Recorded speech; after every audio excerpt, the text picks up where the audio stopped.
Well, the best in television gathered last night in celebration for the Emmy Awards. Let's bring in Richard Krauss, host of the Last Call podcast, for his take.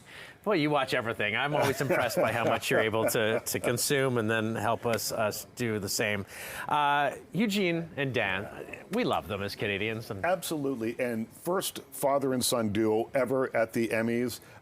They swept the Emmys in 2020 with their show Schitt's Creek. First Canadian since Michael J. Fox to host the Emmys. Oh, yeah. And what I liked about their performance last night, and I thought they were very funny all the way through, is they brought kindness back to the Emmys. You know, it's been that thing for the last few years, you know, sort of the Ricky Gervais style of hosting. You know, Anthony Andrews didn't quite, or Anderson didn't quite go as far as some of the other comedians have the last time he hosted. But these guys were just nice. They were Canadian, they were nice, but also very funny. There were a couple of lines here that I thought were very, very funny. Yeah, and I think, do we have those lines? Yeah. Also known as broadcast TV's biggest night for honoring movie stars on streaming services. Also known as... And to all the Latinas who are looking at me, keep believing and vote. Vote. If it goes well tonight, my name is pronounced Levy, not Levy. And if things go south, my name is pronounced Martin Short. If it goes well tonight... Yeah, that is their brand. Yep. And I'm glad they stuck to that. And they didn't pick out on anyone individually, right? No, they didn't. The closest they came to getting a little, you know, was when they talked about The Bear, the show The Bear. And The Bear, the big controversy about it, in some circles, is that it's not really a comedy, and it's nominated for comedy. And so Eugene said, in the true spirit of The Bear, we will not be making any jokes, which I thought was very funny. It is. I've seen the first episode of The Bear. Yeah. It looks like a great series, but I get not really punchline. It's not jokes. a comedy, and as it's changed over the years from its first, the first season I think was funnier than the second, which was not quite as funny, was less funny than the third. Which makes that even more funny. So highlights and surprises for you. Are you ever surprised anymore? Well, there were some surprises. I mean, we're talking about The Bear. I thought that we were going to see a sweep of The Bear because in January, and let's not forget, because of the strike, the writer's strike and the actor's strike, they did the Emmys in January. So it hasn't been that long since we've seen an Emmy show.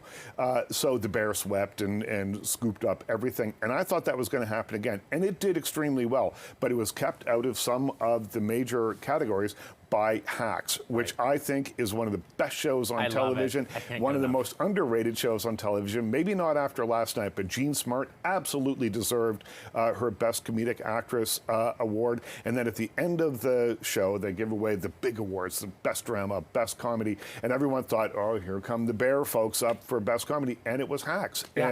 And that was a bit of an upset, and I thought well-deserved. I came onto it late because it kind of flew under the radar in terms of the marketing and promotion. It was kind of word of mouth. Well, and it was off for 2 years. That's the other thing. Because of the strike and just the way that things timed out, they took a break of 2 years almost between season 2 and season 3. Hard to stick with a show. Sometimes you kind of lose interest just because you forget. Let's talk about the memoriam. Yeah, okay, in memoriam. Yeah. So you've got the thing that happens during all these award shows where we pay tribute to the people we've lost in the last year, and it's always kind of a solemn event. And this one I just thought was kind of odd that Jimmy Kimmel came out afterwards, made a joke about Jon Stewart, talking about Bob Newhart, who was a friend of his and who was a great comic that we lost this year. And it just tonally didn't seem to fit in with the rest of the show and or with the in memoriam. So I don't know if they had another little bit of business that would have separated the in memoriam from Jimmy Kimmel, and it had to be cut for time or something, and then all of a sudden you get this awkward segue in there, but it didn't really seem to fit. And I love Kimmel. I think Kimmel's a great host and a very funny guy, but I didn't think that worked particularly But flow is important. Well. I was watching that show Saturday night, or the movie about it, and they had all up on the board to make everything flow through it. And if something goes out of sync, then as someone who's introducing, you kind of have to shift tone. Well, I think we saw that last night, and it didn't work. They did not do the shift or the tone gear shift. So what's the Richard Krauss overall takeaway from this? Was this a good year for the Emmys? A good year for the Emmys because it got people talking about hacks. Shogun set a record, 18 Emmys, and Shogun is the most cinematic, beautiful show on television. Deserved that. Maybe it'll get a few more eyeballs in season 2 because of this. I think overall, though, it's too soon. The last one was in January, right. And they did that thing where they would bring back the reunited casts of The West Wing or Saturday Night Live or whatever, but it didn't seem as exciting this time around because we just saw it in January. Saw it a few months ago. And I was thinking, like, why didn't they have The West Wing on in January? Were they not important enough? Were the people not ready, you know? Well, something we never have too often is you on our show, so thank you so much, Thanks, Bill. Richard. The same night, asking myself why I can't seem to let you go. You're bad for my health. I know you mean well, only when it suits yourself. But I ain't gonna leave you doing anything. All right, Brooke Dilla's musical journey started in her homeland of Australia, becoming a YouTube sensation, and then turning that into a successful run on the X Factor Australia. But she now calls Toronto home, and she's released her new EP titled K Bye. But we welcome and say hi to Brooke on CP24 Breakfast this morning. Brooke, welcome to the show. Thank you so much. My fellow Virgo, I'm so happy to learn that we share the same birthday. September the 20th, this Friday. So happy advanced birthday to you. Thank you, you too. Yeah, thank you so much. Let's talk about this EP. Very special because this is kind of the music that you made since you moved from Australia to Toronto 6 years ago. Yes. What are some of the themes? I mean, obviously your music is very fun, you know, ear-catching and upbeat, but what went into this album? So a lot of mental health, Yeah. I would say. I moved here to be with somebody, and that's what the whole entire EP is about. So the ups and downs of that relationship, kind of begging for somebody's attention, and then going to the point in your life where you're like, actually, I've had enough of this. Right. I'm over it, which is one of the main songs of the EP. Yeah. To then, okay, bye. I'm done. I don't want to be with you anymore. I've realised my worth and who I am as a woman, and I don't need you to tell me who I am, kind of thing. Yeah. And what an anthem, right? What a positive proclamation for yourself. Yeah. And you're turning 30 years old. I don't know if I'm okay to say that, but That's that is okay. like Everyone's that's a 30. milestone birthday. Yeah. Talk about your experience. I know that you say a big musical moment for your career was performing on X Factor. Yes. I'm not sure if it was 2014 or 2016. Both. Both. Okay, Yeah. 2 times. Yeah. But with your group Beats, and it was to Holla Back Girl, and it was Yes. just I watched it. It's so eye-catching. You just want to get up and dance when you watch that video of you. But then you got mentored by Scary Spice Mel B. Yeah. What were some of the best things she said to you in terms of advice? She was very honest and brutally honest with us, which is what I really appreciated. A lot of the other mentors were beautiful. They're great. Yeah. But Mel was just very, like, authentic with us. So she was like, you know, I don't like that, Brooke, sing it a different way, or like that run is horrible, don't do it. Yeah. I love tough love. I've always had Right. that from my mother growing up, and that's what's made me a strong woman. But she was also very lovely. Like, after the end of every show, she was like, come back to the green room, and we would drink wine and we would talk. That's and we awesome. would chill. And then I remember when they were dyeing my hair purple, she was like, make sure they don't effing, like, she was like, make sure they don't cut your hair, make sure they keep it as long as it is. So very specific. Very specific, very brutally honest, and that's what I loved about Mel. Like, honestly, I still have her number to this day. We still, like, keep in contact, all of us, like the girls. So with cool. her, so yeah, it's That's beautiful. awesome. And how has the transition been? Like, funnily enough, shared the same birthday, but we also moved to Toronto the same time year. in 2018. I know you said the transition in terms of weather, climate has been difficult. Yeah. But what about your career, your music? Are you finding that there's been more growth and opportunity here, or is it kind of even keel? What's your take? I honestly started performing live a lot more in Toronto as a solo artist. So the group just broke up before I moved to Toronto, and I was really scared. I was like, I kind of don't want to do music. So I went through, again, those ups and downs of like, I don't want to do this as a career anymore, but it creeps back in and it's my passion and I need to do it. I'm meant to be doing this. So I've been performing live a lot more in Toronto. And I find like all of the people I've connected with here, like songwriting really started in Toronto for me. Wow. So it's a base and a home for songwriting always for me. And there's so many incredibly talented people in Toronto. I mean, some of the top artists in the world are from Toronto. So yeah, that's been like the biggest ups and downs. I would say like the climate, yes, like we said. But also like the panic attacks and my mental health myself, because I moved here without anybody. Yeah. And like, Can't imagine. so music really became a hub and a home and a safe place for me, almost like my therapy. Yeah. So yeah. Oh my gosh, well, thank God we're kind of enjoying the fruits of your therapy. You've got the Thank song you. Killing Me, as well as K-Bye on your album. Such a pleasure meeting you, Brooke. Happy too. birthday. Have the greatest time in Europe. I know you're Thank going you. with your mom, and it was a you. pleasure to meet you. You too. Thank you so much. Take care. Well, the 45th edition of the Toronto International Festival of Authors kicks off today. The 11-day event presents a dynamic lineup of conversations and readings from over 100 authors and artists. But that's not all. There's things for kids to do. There's conversations about food. There's so much more. This morning, we have the festival director joining us live in the studio, Roland Gulliver. Good morning, Roland. Thanks so much for coming in, and congratulations on being at the helm of this festival for 5 years now, I guess. This would be the 5th year. But this festival, 45th one, so it's been around since 1974. Talk about how it's grown, even since you took over during the pandemic. Yeah, yes, I know we are Canada's largest and longest running literary festival. And so we've been around down at the Harbourfront Centre since the late 70s, and it's changed and grown, just like the city has changed and grown. And I became the festival director in 2020 with the idea of how to make a festival that celebrates Toronto and this great city of stories and neighbourhoods and languages and cultures. So we've really kind of diversified what the programme is. So there's, we have events in Tamil, we have events in Taiwanese and lots of different languages, but also lots of different experiences for everybody, because we all consume our stories in different ways now. For sure, absolutely. And Toronto is such a fitting place. You talk about people bringing their stories here, and I really like the concept or the theme, which is really focusing on this idea of writing home. Yes. This concept of what we call home. So can you elaborate on that? Yeah, so last year we were taking flight because we had this beautiful swing set installation. So this year we thought about writing home, and I think that sense of, what is our sense of place, and how we try and find our home. I've come from Scotland, and it's all about how you understand where you live and how you make a life and find those things that you love, but also the challenges of being in a city and a big city, and how you survive and find a place to buy and things like that. But also the festival being a place of home, but also writers and readers are always trying to find their place and find their home.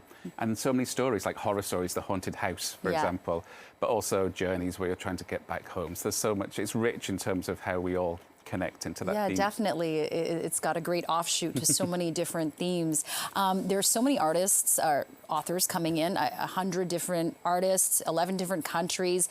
Some of these authors that I saw, I was like surprised to know that they were Canadian. I mean, Yuval Noah Harari, I think I have his newest book, Lessons for the 21st Century, but he was obviously the author of Sapiens, Leanne Moriarty, Lily Chu, Michael Ondaatje, like just so many. And just talk about what the festival offers in terms of, hey, if you want a reading, a conversation, there's also a writing masterclass. So if people sign up to attend, what can they expect, the scope of it? Well, there's lots of different experiences across the 11 days. We kick off tonight at the Kerner Hall with Leon Moriarty, who wrote Pretty Little Lies, and The Moth, which is storytelling.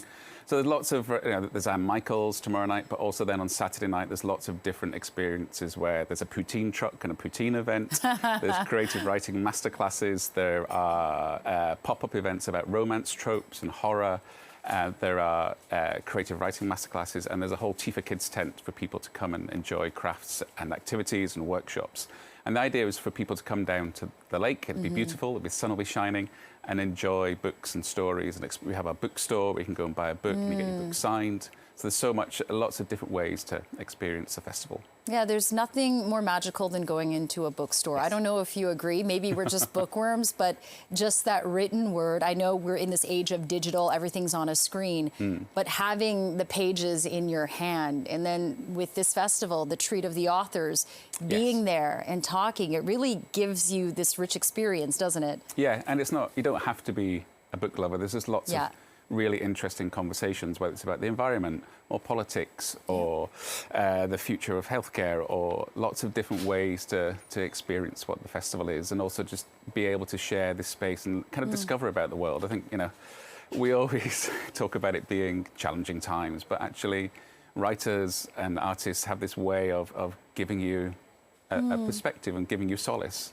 as well as just giving you escapism and entertainment as well, which is really important. There's so much of where it can take your mind, and always say, hey, if I have a good book, I don't need a friend. Not that we don't need friends, but, you know, if you're an introvert sometimes, that can help. Roland, where can people find more information very quickly? Yes, so if you go to festivalofauthors.ca, you'll get all the information. You can buy your festival passes and discover more about what the program is. Wow, very exciting. Congratulations on the 45th year of the Toronto International Festival of Authors. Roland Gulliver, thanks so much for your time. So much. Have a great festival.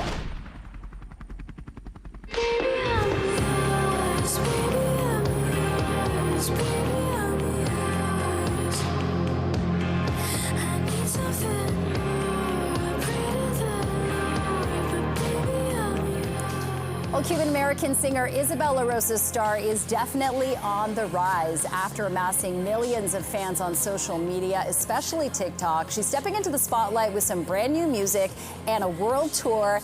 And one of her stops is being at the Velvet Underground in Toronto tonight. We welcome to the show Isabelle LaRosa. Isabelle, happy belated birthday. It was just yesterday. You turned 20, right? How did you celebrate? Yes. Thank you so much. You know, we actually celebrated by driving here we spent like 9 hours in the car. But we bought a football at Target and we threw it around in the parking lot, and it was great. Oh my gosh, I love it. Any trip to Target is like a win, so I know. congratulations. That's so awesome. Isabelle, you released your latest song, Pretty Boy. I had to listen to it. It's great, but I can't wait to see the music video, because you're known for directing your own music videos, and the one you did for Favorite is spectacular. So I just want to delve into your creative mind and, you know, what it's like taking the helm at not just creating your own music, but then like putting it to pictures, being in it. Definitely. I mean, directing, I've always loved music, but that's how I used to find artists, is just by watching music videos. And I've always been so into like visuals and film. And so I saw an interview when I was like a kid of Melanie Martinez saying she directed all her own videos, and I was like, that's what I'm gonna do. But I just kind of have, like, when we write, my brother and we write everything together, and when we write the music, I kind of have, you know, a feel for what it should look like, and I usually just plug into my headphones and I kind of my room like a crazy person and write down in my notes app my ideas, and then I just kind of write the treatment from there. But it's just kind of like, I don't know, it's what I visualize just right now. Yeah, no, it's incredible. It's beautiful. I love your style too, because you do pop, but it's like dark emo, you know, dark alt pop, you know, which is so cool. I know that you have a love of horror movies as well, and all things kind of spiritual and stuff. So I got to ask you, what's your favorite horror movie? Well, I don't know. I'm like I think probably The Shining, just because it's such an iconic movie. But I was with, I don't know if it's my favorite, but it definitely scared me the most. I was with my younger sister, and we went and saw Longlegs, and I've genuinely never been that scared by a horror movie in my life. Like, I was like sweating in the movie theater. I was like, Anna, I can't do this.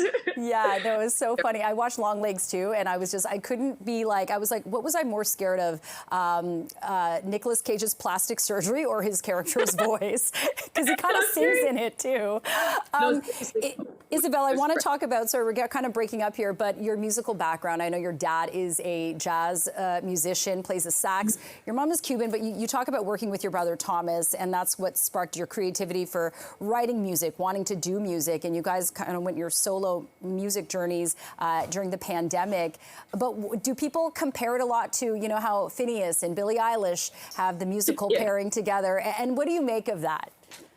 I mean, I think it's an honor to be compared to both of them because they're both incredibly talented, and I think it's just funny how similar of a dynamic it is because it's older brother, younger sister, we write everything together, he produces it, and we almost exclusively work with each other. But I mean, I wouldn't want to do it with anybody else. We've grown up in music together because we just grew up in a musical household, and we started performing together and writing together at a young age, and it's just felt so.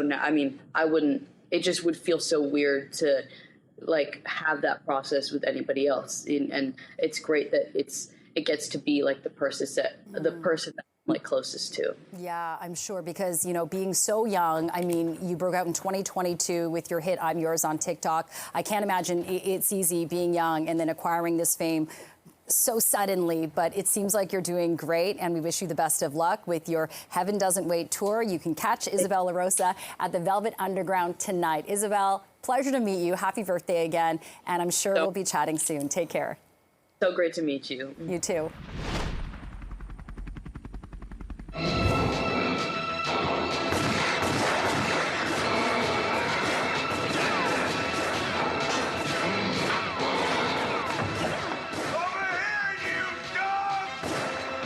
Takes you back to your childhood, or at least mine. Lou Ferrigno's larger-than-life frame has made him stand out above the rest in bodybuilding, but it's his run as Bruce Banner, a.k.a. the Incredible Hulk, that left an indelible mark for those that followed. Lou Ferrigno, welcome to CP24 Breakfast. So good to see you, the original Hulk. How are you doing? How's life these days? It's nice to meet you. I'm very well, yeah. So, here we are, so many years later since the Hulk series, premiered. I remember watching that show as a kid and just being mesmerized by the character of the Hulk because, the rage that you symbolized, but also the good that was done by that character. When you first started that role, did you have a sense that this is going to catch on, that this is going to resonate with people so well? Well, at the time, Captain America, Spider-Man failed at the TV series. So when I did the pilot, they said if the show doesn't become a hit, it could always go to VHS, like Betamax, right? Yeah. I said, no, it can't be. So I did 2 pilots. When it hit the air, it took over by storm because everyone that embraced the character, because we all have a little Hulk inside of us, so he releases a demon. But the good thing about the Hulk was the only superhero with no clothes on, just a spandex. Right. So you see the muscles, the physique, and I made the right choice because I was training for competition, for the Miss Olympia competition, but I took a chance doing that Hulk. And now that today we have the Marvel Universe. But the Hulk was a pioneer back then. It certainly was. And the Hulk now is significantly different than your Hulk. I mean, the Hulk now is like this supersized, oversized, almost freakish kind of creature. What do you think of the way the character of the Hulk has sort of evolved over the years? Well, the other characters, I think it's fantastic. But the Hulk, I think the way it evolved is not like the OG Hulk. It needs to be authentic. It needs to be hideous. But now he's like a professor. Yeah. So a lot of people are disappointed. I prefer the OG Hulk because it's more believable. But sometimes you have special effects. That's not quite the same. And you just talked about, training for Mr. Olympia, for example. Yourself and Arnold Schwarzenegger, two guys with incredible physiques, bodybuilders who made it big in the world of TV and film, etc. And look at what you've paved the way for. Look, I'm thinking about John Cena right now, The Rock, etc. Do you often look back at that and think, kind of without my career, these guys don't have a career? Like, how do you put that in? Well, these guys are around because of Arnold and I, because when we did the film Pumping Iron, first prize was $700. I mean, we had nothing. Yeah. It was the love of the sport. Yeah. But you got to remember, it was the passion. The passion, that's what kept me alive all these years. The passion for bodybuilding and fitness.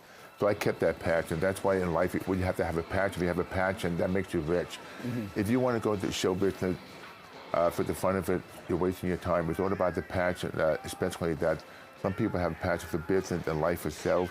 That's what makes it exciting. That's why I kept my passion as a bodybuilder. At the same time, the Marvel characters, look at what put me today, because I never went with the idea of making money. Yeah. It was the love of it. Yeah, and that passion, I suppose, continues today, and there's a lot of passionate fans who are going to come and see you this weekend at Hamilton Comic-Con. What is that like for you? Because, I mean, you must get sort of a similar list of questions, but people want their pictures. How do you connect with fans still after all these years? Well, you have the table, you have pictures, signing autographs, you have Q&A.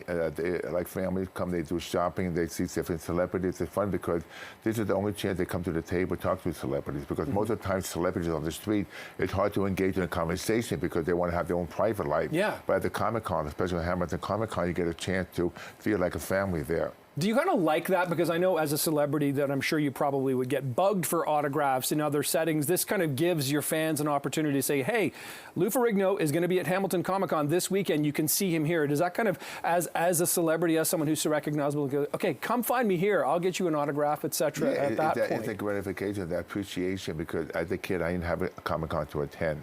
So when I see the fans, they share their stories with me. I appreciate it because it puts me back to my childhood, hearing stories. What they counted with the Hulk, the TV series. Really quickly, do you ever go back and watch any of those old episodes of the Hulk? From time to time, especially YouTube, especially that's a different scene. Yeah. I forget. It's funny. I forget of all the hardship, the hours, the heat, the wearing the makeup. But when you see the show, man, look at the Hulk. Yeah. But you forget, you remember the good times, you forget the bad times of the makeup, the hours, and then the sweat. For sure. Now the passion continues. Lou Ferrigno, pleasure meeting you. Thank you so much for being here on CP24 Breakfast. Big yeah, it's going to be huge indeed. The Hulk himself there. Thank you. Have a great time. Enjoy that.